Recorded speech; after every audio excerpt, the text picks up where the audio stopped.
Bienvenidos a Todo Se Sabe, soy Alejandra Puente, voy a acompañarlos para aclarar, intentar tener reacciones sobre la coyuntura el día de hoy. La Comisión de Fiscalización ha aprobado por unanimidad un informe sobre el caso Emerson Fasavi. ¿Quién es Emerson Fasavi? Es un joven de 27 años que trabajaba para el expresidente Ollanta Humala, que hacía, digamos, algunas labores relacionadas a su casa, le lavaba los autos, velaba por la seguridad y que apareció muerto en su cuarto a unas cuadras de la casa del expresidente de la República, en circunstancias que, como mínimo, se pueden declarar como extrañas. Esta comisión ha concluido que Emerson Fasavi fue envenenado y que el presidente de la República, el expresidente de la República, Ollanta Humala, habría intentado encubrir los hechos. ¿Qué piensa sobre este tema? El abogado de Ollanta Humala, Wilfredo Pedraza, se encuentra en estudios. ¿Cómo está, doctor? Buenas noches. Alejandra, buenas noches. Bueno, ha escuchado, me imagino, el detalle, la discusión que se ha producido en la Comisión de Fiscalización y la aprobación por unanimidad de este informe que declara a su patrocinado cómplice en este crimen a visión de los parlamentarios. ¿Qué opina usted? A ver, la verdad es que no me extraña del Congreso que cada vez más se desprestigie con informes que no tienen ningún sustento. Este informe del caso Fasavi solo le da a su presidente un poco de luz luego de una oscura gestión congresal. Y creo que a partir de los resultados, de los testimonios, de los documentos, de las pericias que están en el expediente fiscal desde hace 2 años, ese informe en verdad se va a caer solito. El hecho concreto es que esta comisión no aporta un solo elemento que permita sostener razonablemente que hubo veneno. La pregunta es, yo le pregunto al señor Reategui, ¿su perito vio el cadáver? ¿Hizo un examen destinado a determinar si hubo o no algo toxicológico? La verdad que no. Hizo pruebas que nada tienen que ver con el asunto toxicológico.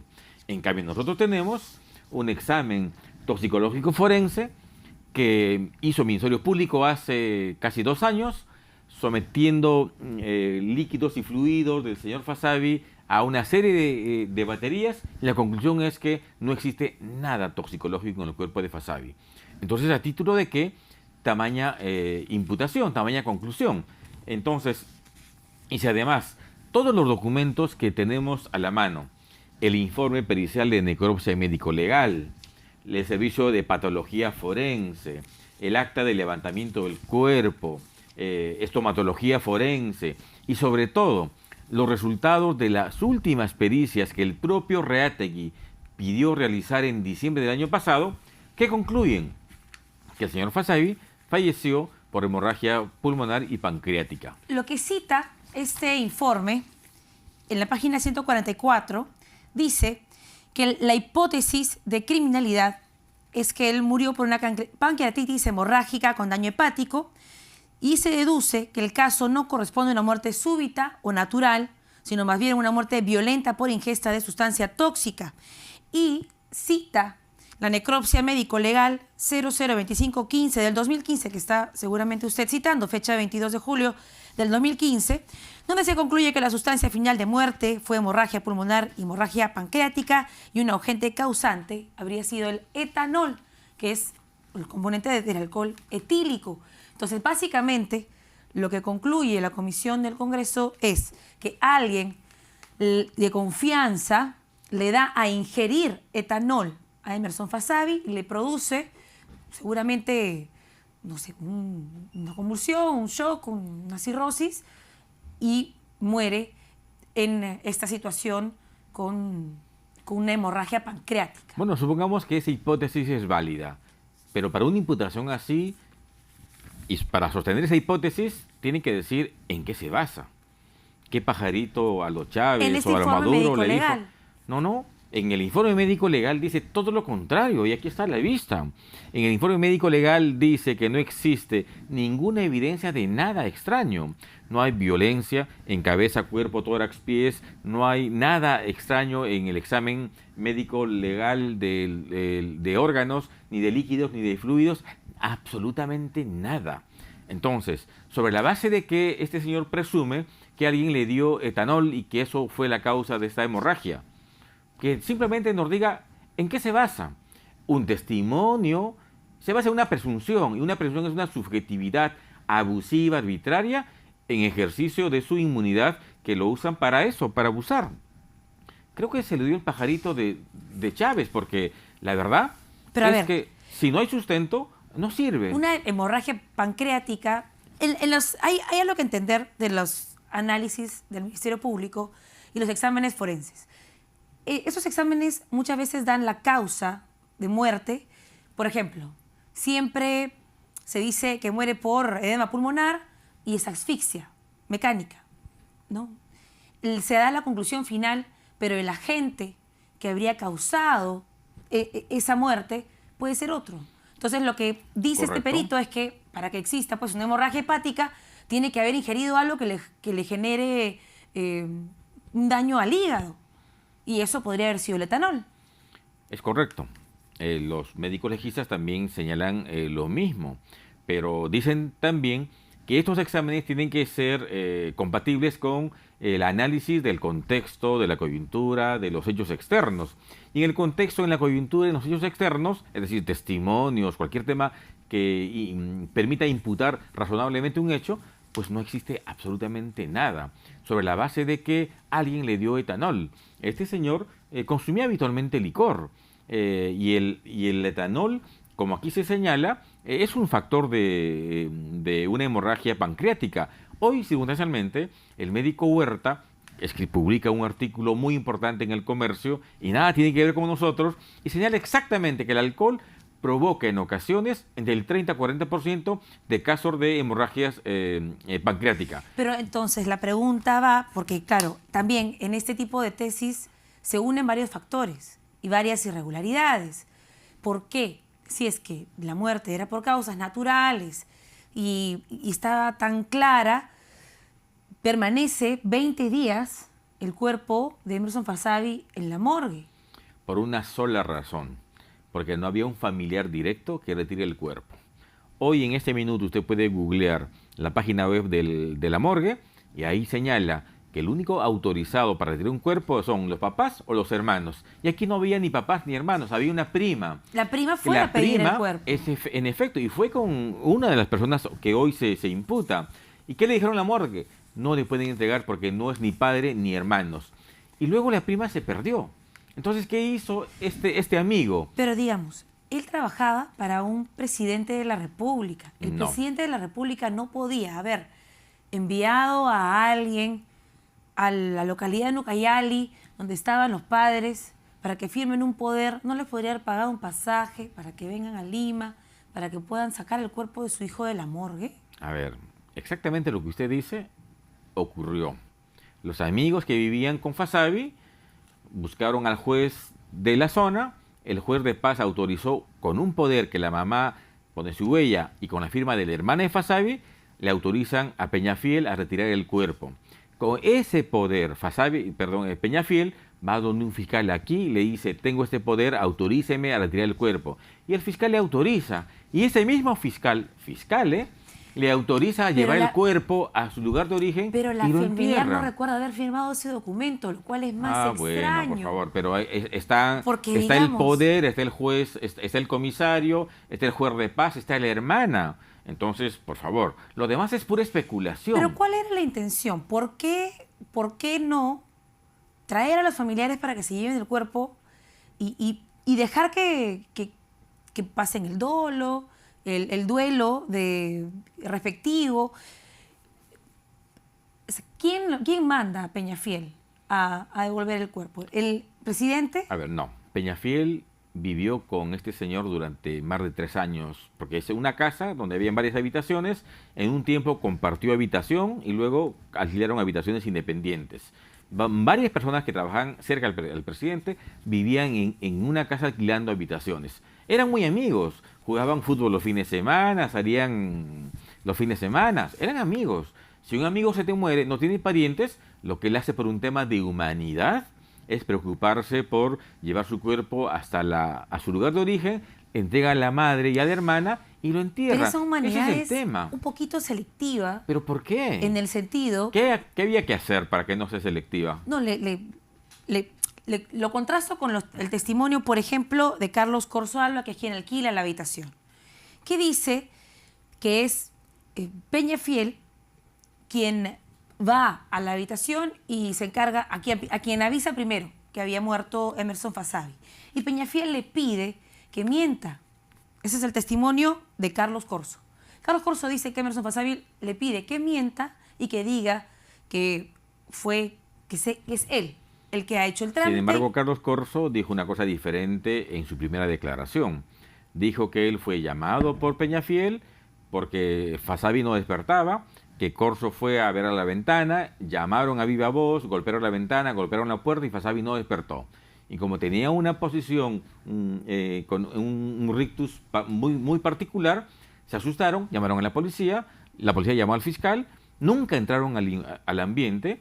¿Y quién levanta el cuerpo? El fiscal. ¿Y qué dice el fiscal? Que no hay huellas de violencia reciente. Entonces, aquí, ¿sabe qué, Alejandra? Bueno, esa primera declaración, solamente para poder dar un poco de contexto, porque todos los argumentos que estoy esbozando son los del informe, precisamente para poder tener la otra parte, como si usted estuviera frente a esa comisión, diciéndoles que no está de acuerdo.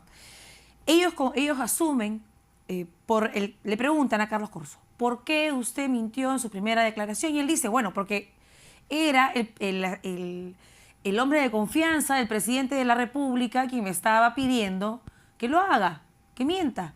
Entonces él no se sentía, pues, seguro de contradecir lo que le pedía a su visión el propio presidente de la República. ¿Por qué asumir que antes mintió? Hoy pensamos que él miente en esa circunstancia, presionado con muchísimos en el Congreso. Que, digamos, decir algo que podría no gustar al presidente de la República pero porque en un crimen es una puede muerte ser circunstancial, digamos, por causa que no se conoce con, digamos, con certeza en todo caso. Aparece muerto Fasabi, la policía investiga. Hace 2 años viene investigando el tema y hasta hoy no hay nadie que haya dicho una cosa diferente, salvo este señor en la comisión de fiscalización. Pero en fiscalía, todos los exámenes dicen que no hay tóxicos, que no hay nada que suponga mano ajena. No hay testimonios. A ver, las 2 personas que denunciaron este hecho y se pasaron todos los medios, Chejade y Espinosa, que han dicho ante el fiscal, nada de lo que dijeron en medios. Dijeron que ellos se enteraron de la muerte de Fasabi solo por los medios y que se han limitado a repetir la misma situación. Es decir, ¿qué evidencia hay seria para un tema así? ¿Pero por qué mentiría Carlos Corzo ahora? Bueno, él tendrá que explicarlo en su momento ante el fiscal. Porque mentir, imputar de esa naturaleza, genera responsabilidad. Él tendrá que explicarlo, tendrá que contrastarse esa declaración con la que prestó ante policía y fiscal en su primer momento. Lo tendrá que explicar. Pero a ver, supongamos que mintió. Pero entonces, ¿cuál es la evidencia para suponer que este señor murió por mano ajena? Ese es el tema. La Fiscalía viene investigando hace 2 años y no tiene absolutamente nada. ¿Qué aporta hoy la comisión Reategui? Nada. Señor Reategui, díganos sobre la base de qué usted supone que ese señor murió porque alguien le suministró violentamente un veneno, etanol. Es que no fue violentamente, fue, según la conclusión, fue a través de un clandestinamente, amigo. Un amigo. Mire, ¿sabes qué están haciendo? Una telenovela barata que cierra con lo siguiente. Al final van a decir, hay un testimonio, murió envenenado, pero como ya han señalado en la mañana, ha pasado ya casi 2 años, quizás ese veneno ya no se puede detectar y en consecuencia crimen perfecto. En eso va a terminar, pero solo cerrando un círculo de una imputación absolutamente irresponsable que no tiene ninguna evidencia. En derecho penal y un homicidio aquí en cualquier lugar del mundo, un homicidio por mano ajena se prueba con los exámenes periciales. ¿Y cuál era la relación entonces del expresidente de la República, Ollanta con Emerson Fasabi? No recuerdo si del 2000, a ver, él trabajó hasta, lo tengo claro, hasta mayo del 2011. gana la segunda vuelta, el presidente Humala gana segunda vuelta, y en junio, julio, él ya tiene seguridad de Estado en custodia de su domicilio. Él trabajaba como servicio de vigilancia privada, cubría un turno junto con otro compañero. Ambos compañeros, ambos vigilantes privados, al asumir la seguridad privada, la Policía de Seguridad de Estado, pues sobran en ese escenario. Uno se retira y él se queda en la cuadra y daba servicio libre a quien se lo pidiese, mandados, lavado de carros, comida, etc. Entonces él no tuvo ninguna relación directa desde el 2011 con el presidente Humala. Todo lo demás es pura fantasía. A ver, esas fotografías que aparecen de señor Fasabi en el timón del carro del presidente o con un chaleco de custodia presidencial son montadas absolutamente, no montadas, digamos, se las tomaron en el contexto de una fiesta, nos dicen, patrias. Él no manejaba, no tiene brevete, no tiene licencia de armas, jamás fue seguridad del presidente. Hay varios testigos que han acudido a la Comisión de Fiscalización que han dicho lo contrario. Ángel Manuel Quiroz Flores, por ejemplo, quien fue asignado por la comisaría de Surco a operar el vehículo oficial del presidente, a uno de los vehículos del presidente, dice que él lo conoció cuando llegó a cubrir sus servicios y que lo veía lavando el auto del presidente, haciendo diligencias para Antonio Alarcón Cubas, que...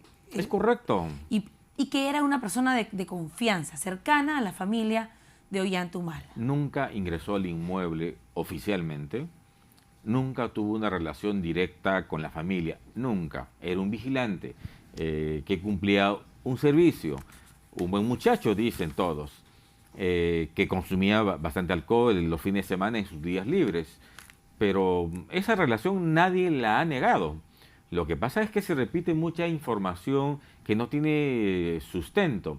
Lo que sí es verdad es que el comandante Edmundo Martín Pino Valdivia dice en su testimonio que para él sí estaba, sí laboraba, sí era conocido, sí tenía acceso a los carros, sí tenía acceso a lavar el carro del presidente y después de un momento a otro, cuando pasó, ya no lo reconoció, dando a entender que existe un antes y un después de la sustracción de las agendas de Nadine Heredia. Esa es otra fantasía. No sé si el comandante dice, no he leído sus testimonios, pero reitero, este señor, desde junio o julio del 2011, era un trabajador libre, hacía mandados, lavaba los carros, a veces sacaba los perritos, etcétera, de ese tipo de vínculo. Pero no tenía una relación directa con el presidente Humala ni su familia. Y no podría haber existido la posibilidad de que, no sé, estaba mudándose, porque recordamos que la madre de Nadine Heredia se muda y él la ayuda con la mudanza, y ahí él se topa con las agendas de Nadine, desaparecen. Las agendas aparecen a comienzo del año 2014, ¿verdad? Sí, casi coinciden las fechas. Él muere el 22 de julio del 2015 y las agendas aparecen en agosto del 2015. Pero a ver, esa es una hipótesis que no tiene, desde mi punto de vista, ninguna relación, porque él no ingresaba al inmueble, por lo menos formalmente. Si usted tiene un vigilante en casa, yo le pregunto si el vigilante de la calle, la puerta, ingresa a su domicilio. La verdad es que no ingresan a los domicilios, esa es una regla básica. Se limitan a cuidar a una custodia externa. Pero sí tuvo acceso a artículos familiares cuando ayudó a la madre de Nadine Heredia a mudarse. Es probable, pero eso permite afirmar que él sustrajo las agendas. Igual estamos en la lógica de la comisión. Por presunción puede haber todo.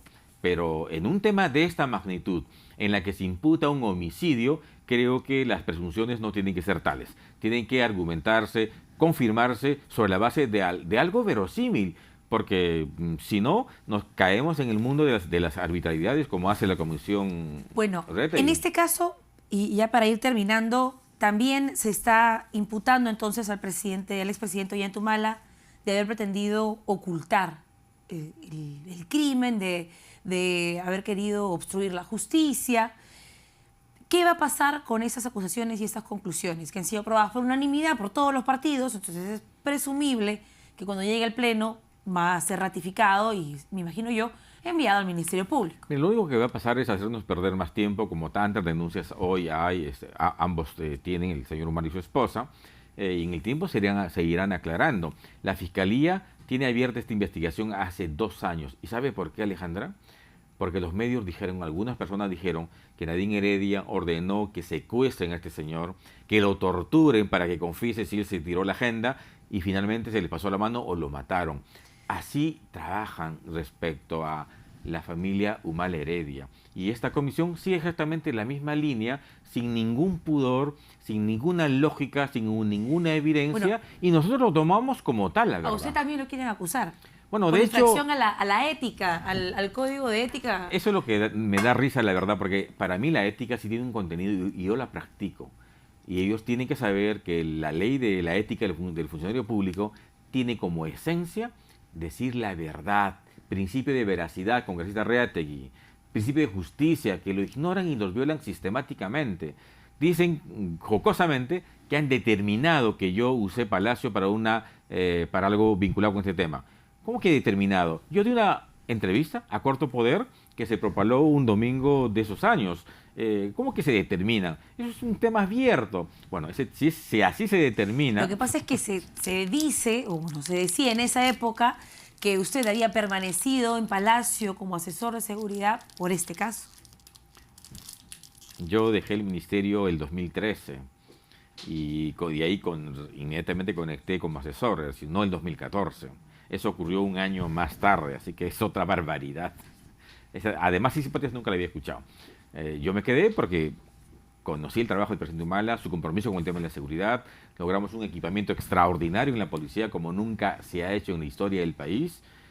Más de 4.000 vehículos, 3.000 motocicletas, incremento del sueldo de los policías entre 100 y 300%. Y quisimos continuar con esa política y por eso fui de asesor del presidente y yo muy satisfecho por ese trabajo. Y ahora usted va a hacer las preguntas a Jorge Barata en este interrogatorio que le va a hacer el fiscal del caso en el 27 de febrero. Bueno, estamos decidiendo quiénes de la defensa van, de acuerdo a la agenda. Yo estoy un poco complicado porque hay diligencias importantes en el caso Gasoducto, que se cruzan con el mismo día del testimonio de Barata.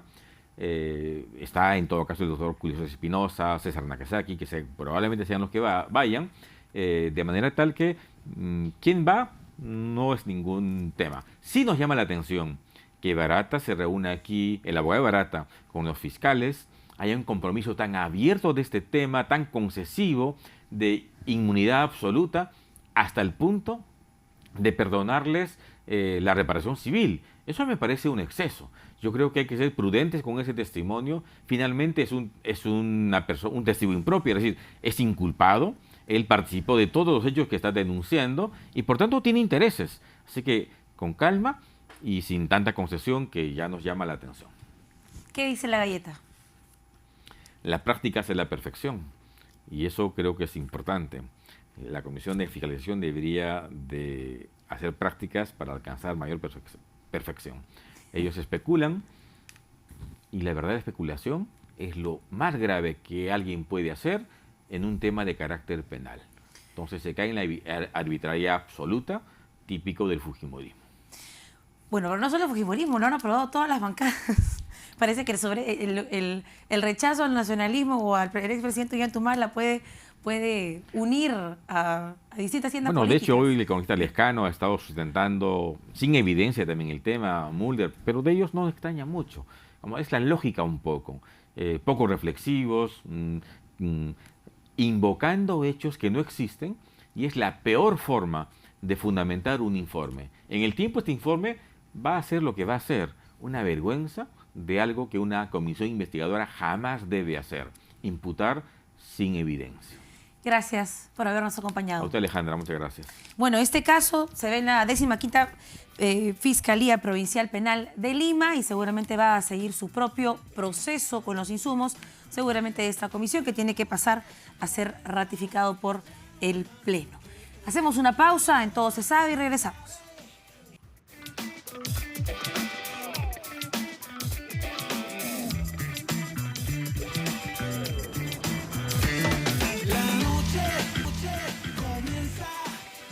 Bienvenidos de regreso a Todo se sabe y tengo la Constitución en la mano porque ustedes ya saben cómo los congresistas la citan cada vez que la necesitan y la olvidan cuando les incomoda. El día de hoy, la Comisión Permanente ha aprobado pedirle a la Corte Interamericana de Derechos Humanos que aclare la sentencia que les pide que se deje de investigar acusar constitucionalmente, a 4 magistrados del Tribunal Constitucional. ¿Por qué? Porque están citando un artículo de la Constitución, el 205, que dice lo siguiente: agotada la jurisdicción interna, quien se considere lesionado en los derechos de la Constitución, puede recurrir a los tribunales u organismos internacionales constituidos según tratados o convenios de los que el Perú es parte. En el sustento de este pedido aclaratorio, entonces, le están diciendo a la Corte Interamericana de Derechos Humanos que esto no es una cosa juzgada, que los 4 magistrados del TC no tienen una acusación formal planteada y que por ende no se cumple el requisito de agotar las instituciones internas, los mecanismos internos. ¿Qué piensan los congresistas de la República? Vamos a preguntárselos inmediatamente, pero primero queremos hacerles a ustedes una pregunta en casa a través de redes sociales.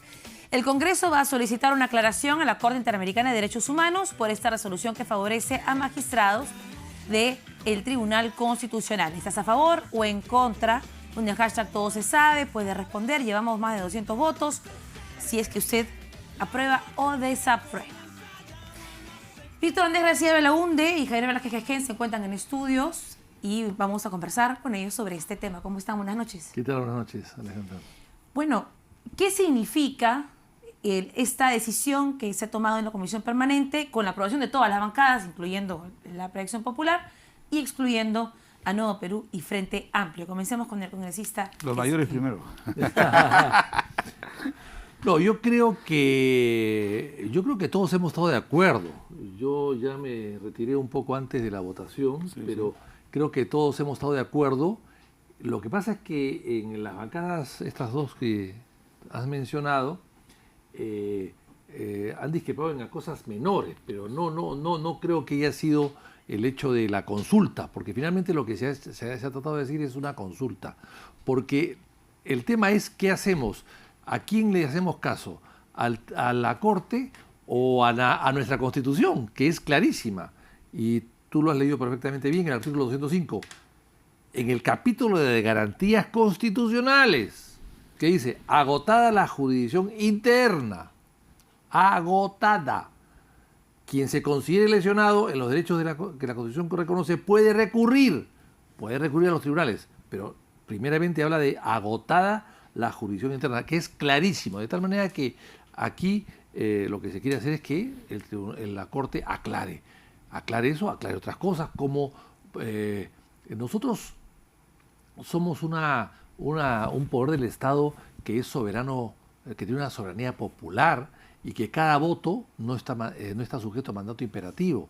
De tal manera de que la pregunta es, esto está en primera instancia, han votado 9 personas, luego van a votar 25 o 26 en la Comisión Permanente que aún no han votado, y luego van a votar los 130 o los que queden en la comisión, en el pleno finalmente.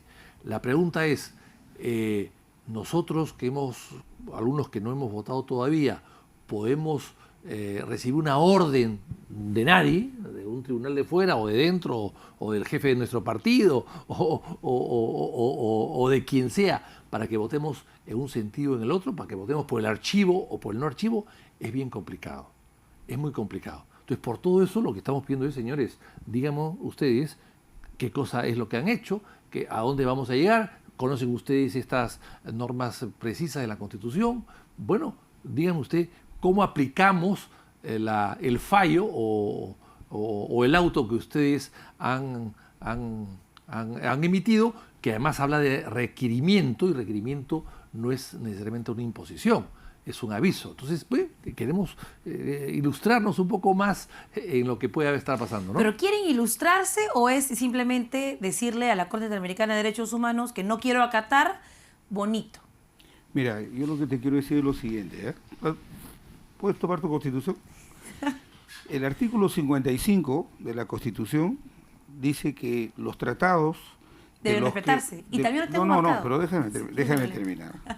Lo que dice literalmente, con cargo a que lo revises. Dice que los tratados de los que el Perú es parte forman parte del derecho interno, del derecho nacional. La interpretación que tenemos nosotros y tiene cualquier estudiante de derecho es que las normas de la Convención no son superiores a la Constitución, sino tienen el mismo rango. ¿Me dejo entender? Entonces, ¿qué pasa?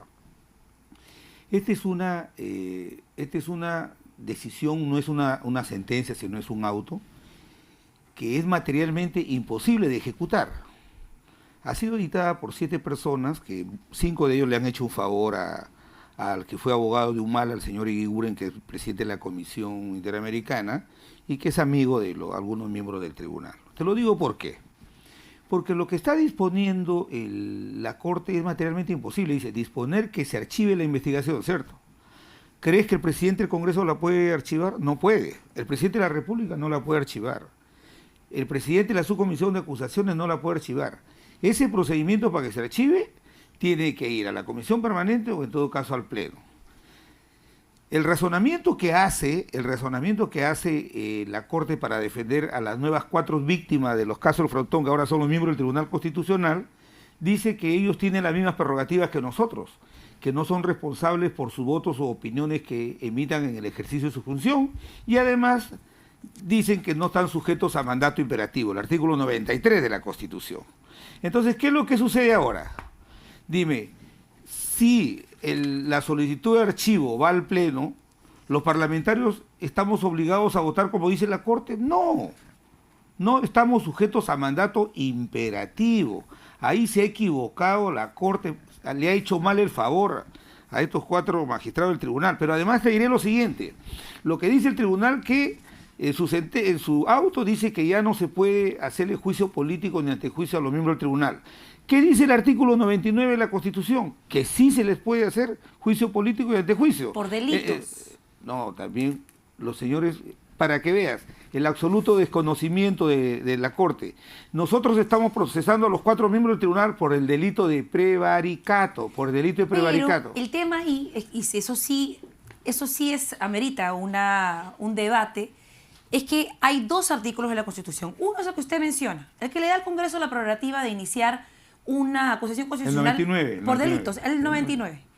Pero hay otro que establece que uno no puede juzgar a una corte o a magistrados por sus decisiones, por sus resoluciones. Ese es el 93. ¿Cuál es la evidencia de que existe prevaricato? No, pero es el 93. Pero por eso. Es el 93. O sea, la pero Corte... Escúchame. Para que la gente entienda, la Corte dice... En debates constitucionales... La Corte dice, la que tú has leído es una prerrogativa del Parlamento, y dice... Los miembros del tribunal tienen las mismas prerrogativas que nosotros. Si ellos no están sujetos a mandato imperativo, nosotros tampoco. O sea, nosotros la Corte, a mí no me puede ordenar cómo vote. A mí no me puede llevar al pleno y decir vota en el sentido de archivar. Yo no quiero que se archive, pues. Yo no estoy sujeto a mandato imperativo. Por eso te digo, estamos pidiéndole a la Corte.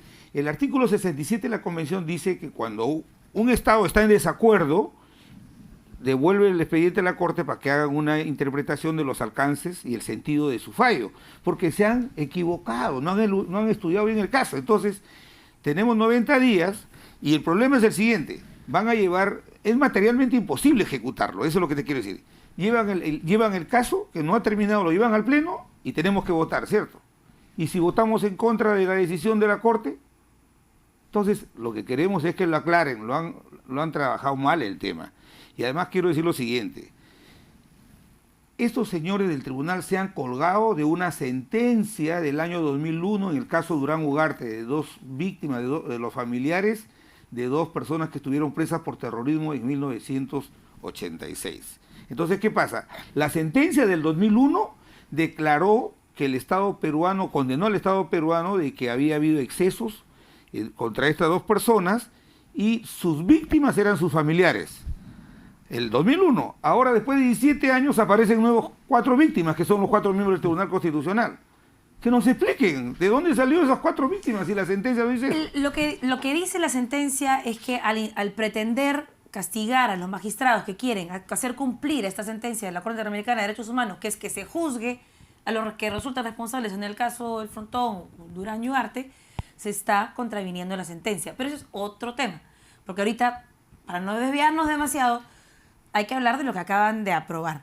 Entonces, para resumir, están planteando que como no han tomado una decisión, es decir, no hay daño, no hay supuesta injusticia en la acusación constitucional, no se puede revertir nada, pero si es que ustedes lo hubieran aprobado, la Corte sí hubiera podido mandado a dejar sin efecto esa decisión.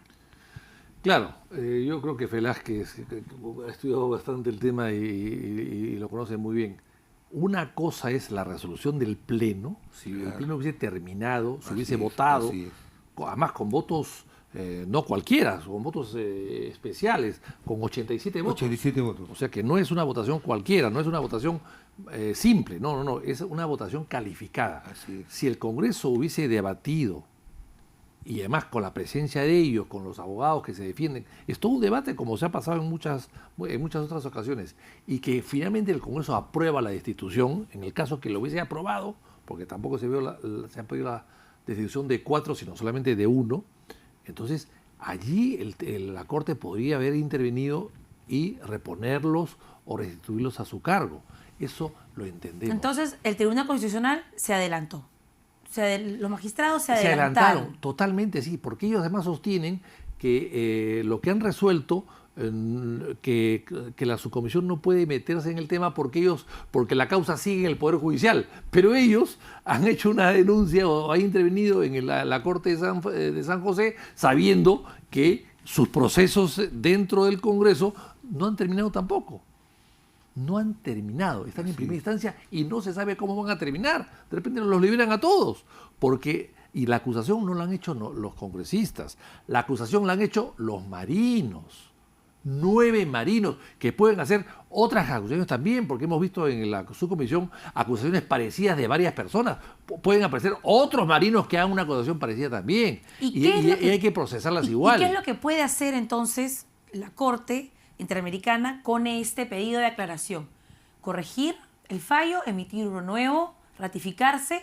¿Cuáles son las opciones que quedan? Mira, lo que te quiero decir es lo siguiente. Lo que dice el artículo 67 de la Convención, te digo lo que dice, dice cuando un Estado está en desacuerdo, la Corte tiene que hacer esta interpretación.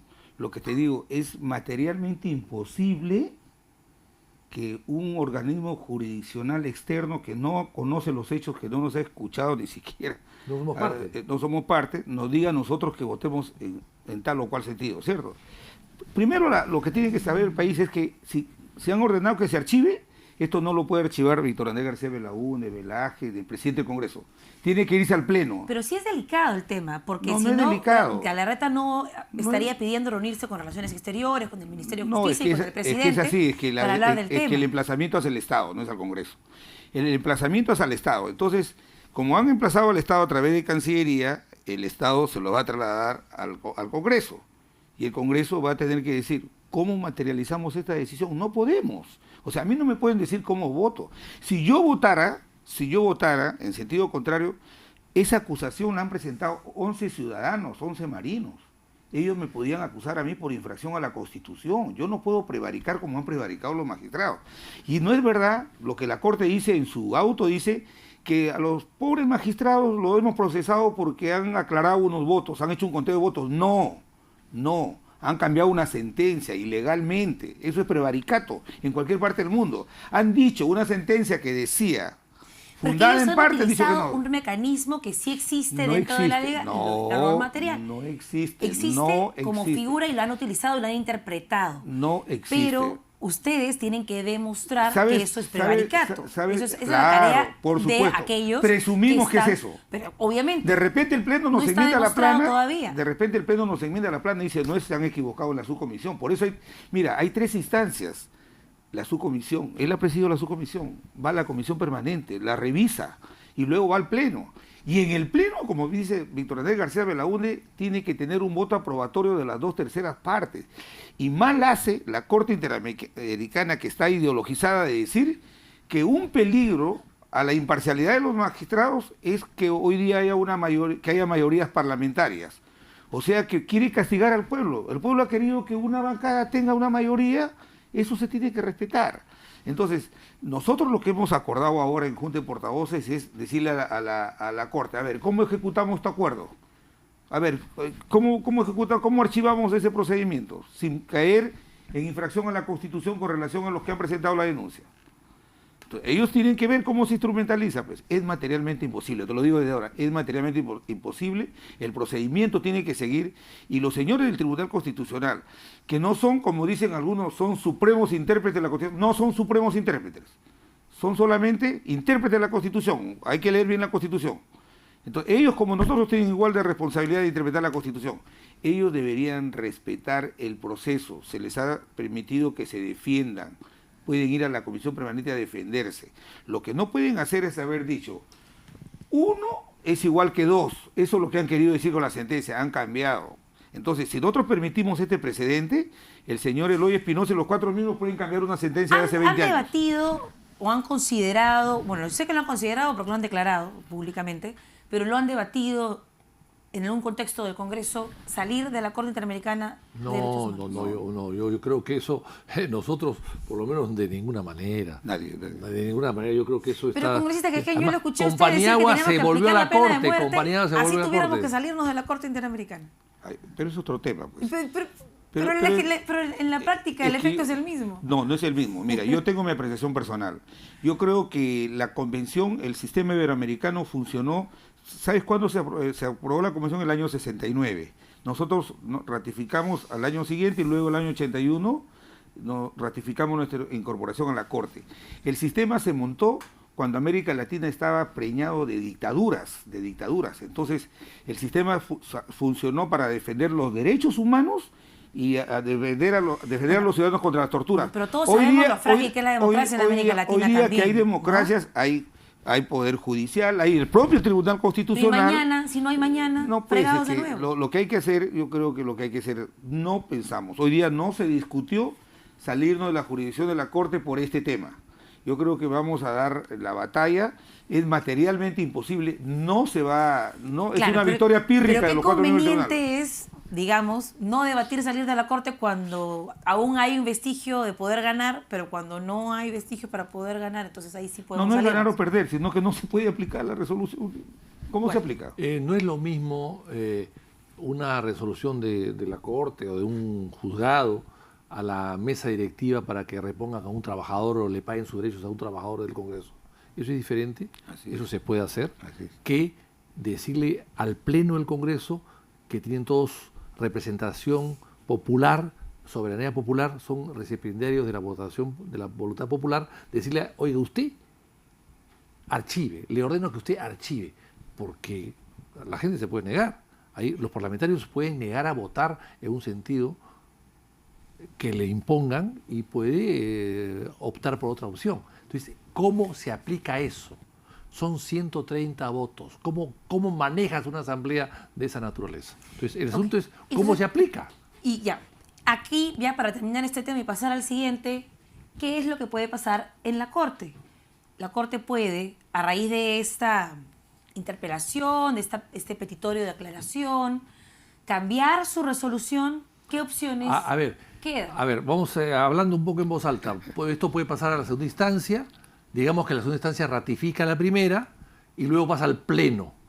El Pleno, con todas estas consideraciones, el Pleno puede votar por archivarlo todo, lo cual quedaríamos muy bien probablemente, o el Pleno, la mitad del Pleno decide no archivarlo, confirmar lo que viene de segunda instancia.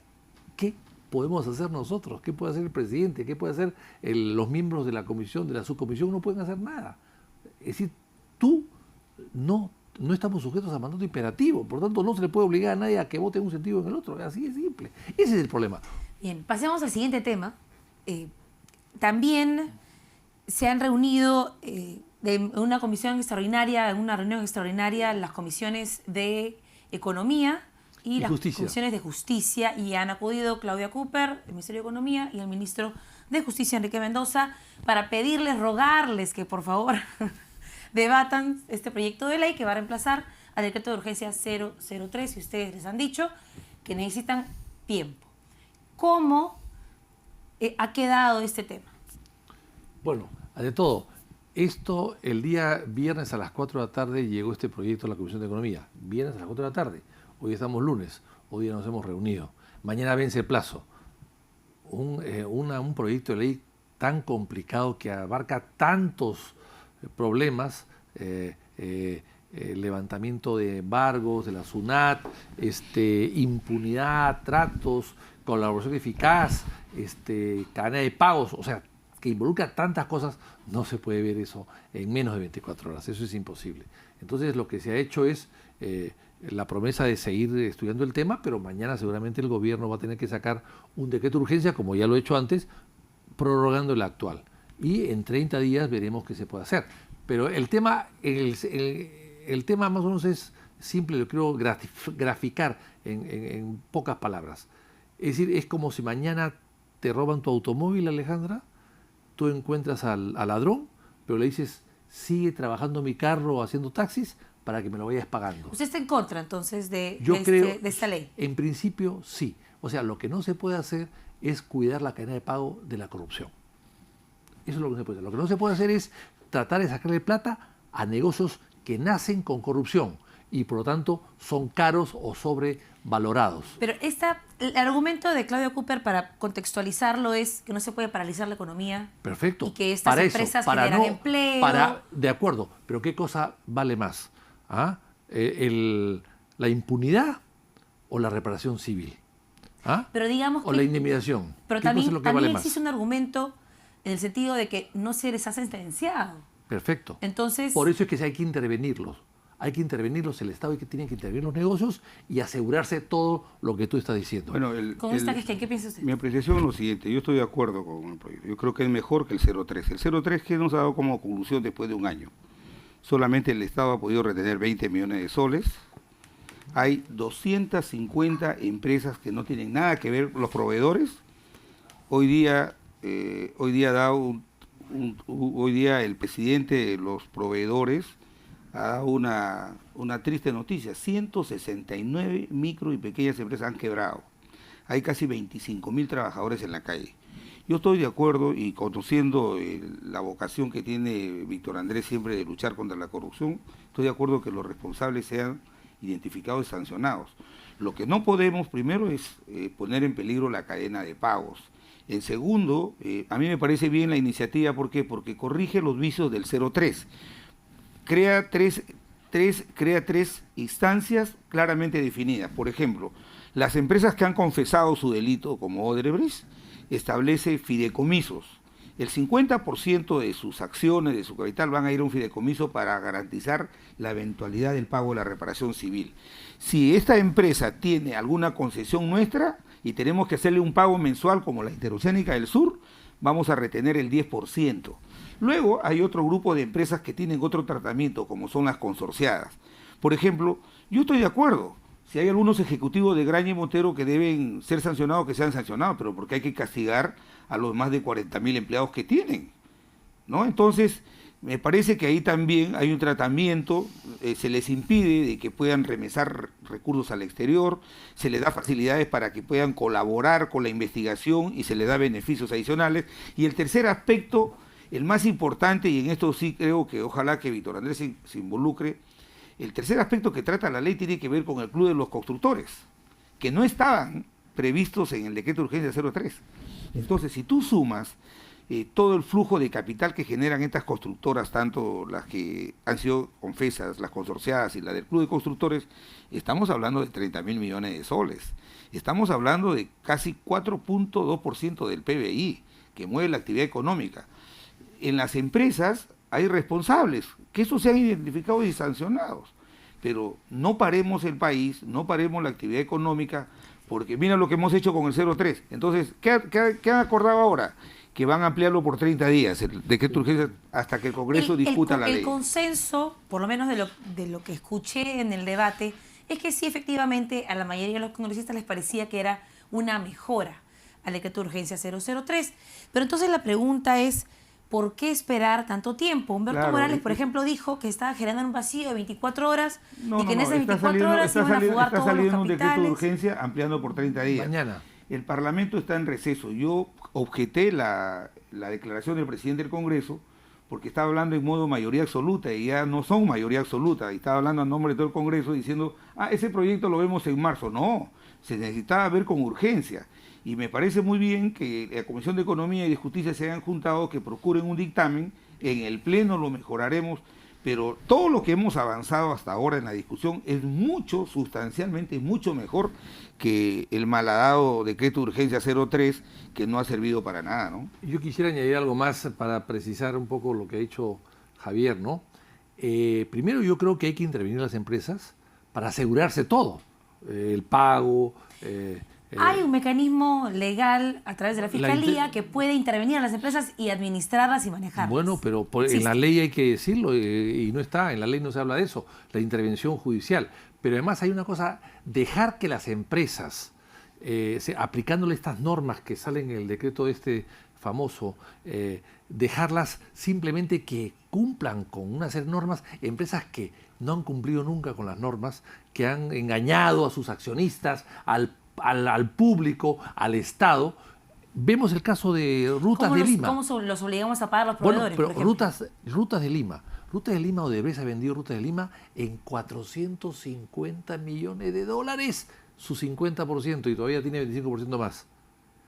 La deuda que le tienen a los proveedores, lo ha dicho Javier, hay que verificarla, por supuesto, porque es la información que se maneja, son $23 millones. O sea, han cobrado 450 y no puede pagarle a sus proveedores. No pues. Así es.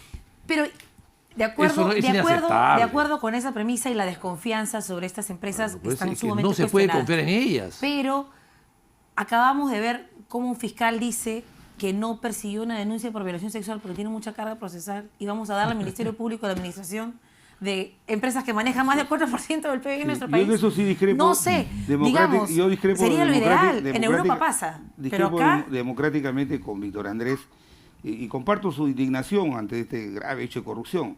Pero zapatero es tu zapato. Si tú das una empresa que está en marcha, importantes como estas empresas, se la das a un burócrata del Ministerio de Justicia para que la administre, ten la seguridad que el remedio sale peor que la enfermedad. Yo lo que hay que hacer es buenos mecanismos de control, hay mecanismos de intervención a la administración, o sea, no necesariamente tú tienes que entrar a gestionar la empresa, sino hay varios mecanismos que te permiten tener el control de los flujos que la empresa mueve, pero hay un gran vacío que yo he identificado en el proyecto de ley, se lo he dicho a la ministra de Economía. El de control. No hay un mecanismo que garantice que esos cientos de miles de trabajadores que se han ido a la calle se les paguen sus beneficios sociales. Entonces, en eso vamos a decidir nosotros en el Pleno, y también estas personas, Víctor Andrés, hoy día escuché al presidente de la Asociación de Empresas que son proveedoras, son 250 o 160 empresas, pero ya 169 ya han quebrado. Toda su maquinaria está abandonada. Entonces, eso es irrecuperable.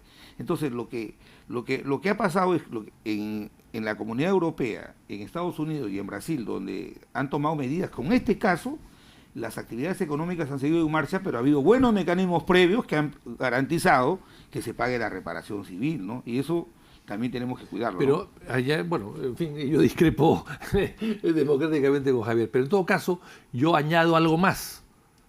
Hay que aprovechar para renegociar todos los contratos de esta gente. ¿Cómo es posible que Ruta de Lima, Línea Amarilla, tengan 40 años de explotación? En Olmos, Chaimochic, en Chaglia, están cobrando tarifas de agua, de luz. Por supuesto. A otros precios. El peaje podría costar $1 o $2 menos. Todo es producto de la corrupción. Entonces, no podemos lucrar con la corrupción. Y eso hay que renegociar. Por supuesto, no podemos crecer como país con dinero mal. Yo en eso sí estoy de acuerdo, en que se haga una renegociación. Gracias, ambos, por habernos acompañado. Vayan agarrando su galleta mientras vamos a decirle a nuestros televidentes qué es lo que ha tuiteado Ollanta Humala sobre el caso de Emerson Fasabi. Me imagino que no está muy contento de que se haya aprobado por unanimidad que él ha sido, pues, un encubridor, que ha cometido delitos.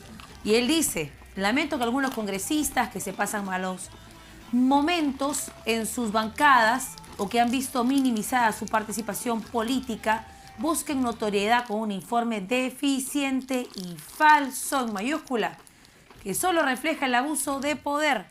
dice entonces Ollanta un malatazo a través de su cuenta oficial. ¿Qué dice la galleta, congresistas? La galleta... Cada dificultad es una oportunidad. Y yo siempre lo veo así. ¿Y qué le hace pensar la frase? Bueno, que cada vez que hay un obstáculo hay que mirar adelante. Y yo siempre hago eso. Cada vez que tengo algún obstáculo, yo miro para adelante. Una buena filosofía. Bueno, yo acá dice un nuevo proyecto que se te presentará en el momento menos esperado. Un nuevo proyecto, bueno, en menos... La Comisión de Renegociación de los Contratos. Ojalá. Que la presida Víctor Andrés. Ojalá. Estar atento entonces. Gracias a ambos por habernos acompañado. Muchas gracias, Alejandra. Ha sido una conversación muy ilustrativa. Y vamos a leerles la respuesta a la pregunta que le hicimos al comenzar el programa. El Congreso solicitará una aclaración a la Corte Interamericana de Derechos Humanos por la resolución que favorece a magistrados del Tribunal Constitucional. ¿Está a favor o en contra? 51% a favor, 49% en contra. Esta votación es un poco inusual, solamente las diferencias son más amplias, pero parece que las opiniones están divididas. Gracias por habernos acompañado. Esto fue Todo se sabe.